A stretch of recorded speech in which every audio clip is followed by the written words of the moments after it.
Saudara-saudari terkasih, dimanapun Anda berada, kita tentu terbiasa mendengar kata optimisme dan juga pesimisme. Orang yang optimis, jika melihat ada air setengah gelas, dia akan mengatakan air itu setengah penuh. Tetapi orang yang pesimis, air itu setengah kosong.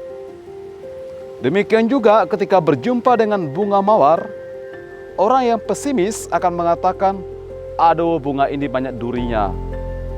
Sementara orang yang optimis akan mengatakan, wah bunganya indah sekali, warna-warni dan harum mewangi. Demikian juga mungkin kita pernah mendengar komedian Cak Lontong mengatakan, tipe orang yang pesimis, optimis, itu bisa dilihat dari cara dia membawa rokok. Orang yang hanya bawa mancis, bawa korek api, korek gas, tak punya rokok kemana-mana, itu orang yang optimis. Karena dia yakin nanti akan dapat pemberian rokok dari orang lain. Sementara itu, orang yang membawa rokok tapi tidak membawa korek api atau juga mancis, pemantik api, itu orang yang pelit. Karena kalau orang minta kepada dia, dia katakan, aduh nggak punya api. Sementara itu, orang yang nggak bawa korek api, orang yang nggak bawa rokok, itu disebut sebagai orang yang nggak punya pengemis. Itu seluruh dari Cak Lontong. Saudara-saudari, apa yang ingin saya katakan dengan hal ini? Bahwa optimisme dalam menanggapi sesuatu, di saat kita mengalami kejadian atau peristiwa yang terkadang mungkin menggoncang batin, emosi, bahkan juga perilaku kita mesti berlaku optimis. Nah, inilah yang ditampakkan dalam bacaan-bacaan Advent ketiga hari ini, atau yang disebut sebagai Minggu Sukacita. Gaudete, bersukacitalah.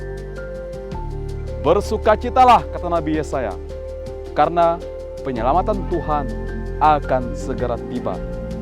Yesaya menghibur bangsa Israel yang sedang dalam pembuangan di Babilonia, supaya bersukacita. Bahkan padang gurun akan menumbuhkan rumput. Rumput-rumput kering juga akan bertunas bersemi kembali dan menghasilkan bunga yang indah. Dan demikian juga Tuhan Yesus di saat ditanya oleh murid-murid Yohanes dalam Injil hari ini, apakah engkau yang kami nantikan? Atau mestikah kami masih menunggu lagi yang lain? Yesus mengatakan, katakanlah apa yang kamu dengar, katakanlah apa yang kamu lihat.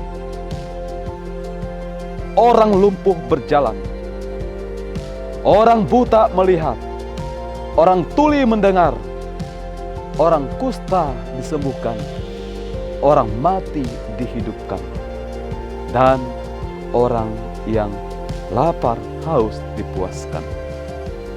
Itulah sukacita, itulah kabar gembira yang dihadirkan Tuhan, terutama dalam diri putranya Tuhan kita Yesus Kristus. Saudara-saudari yang dikasihi Tuhan, kalau kita melihat kehidupan kita saat ini, tentu kita akan mengatakan, ada banyak alasan juga untuk tidak bersukacita. Ada juga banyak alasan untuk tidak optimis. Bagaimana mungkin saya bisa optimis, bisa tersenyum, bisa bersyukur kepada Tuhan, bisa bersukacita, sementara saya masih memikirkan hutang yang banyak, masih memikirkan cara untuk mencari sesuap nasi pada hari ini. Bagaimana mungkin saya bisa tertawa lebar jika saya baru saja di PHK? Bagaimana mungkin saya bisa tersenyum indah, wajah berseri-seri jika saya baru putus cinta misalnya? Namun, sebagai orang beriman, kita mesti memiliki optimisme religius seperti yang diserukan Nabi Yesaya dalam bacaan hari ini. Seperti juga yang tampak dalam karya Tuhan Yesus semasa hidupnya. Kita mesti optimis karena Tuhan tak pernah meninggalkan kita. Tuhan kita itu adalah Immanuel, Allah yang beserta kita kapan saja, di mana saja. Penderitaan memang tak akan pernah lenyap. Penyakit tentu tetap akan ada. Tetapi bagaimana kita menanggapi, mensyukuri semua yang kita terima ini, yang kita alami juga sebagai sarana atau jalan untuk kita sampai kepada syukur kita kepada penyelenggaraan ilahi. Saudara-saudari yang dikasihi Tuhan, setelah murid-murid Yohanes pergi, Yesus mengatakan, sesungguhnya tak ada seorang pun yang lebih besar yang pernah dilahirkan selain daripada Yohanes Pembaptis. Mengapa? Karena dialah orang yang menyiapkan jalan bagi Mesias, menyiapkan jalan bagi Tuhan, menyiapkan jalan bagi Yesus yang menghadirkan sukacita bagi orang-orang yang lemah, yang terpinggirkan, orang sakit, orang yang susah. Kita sebentar lagi akan menyongsong perayaan Natal.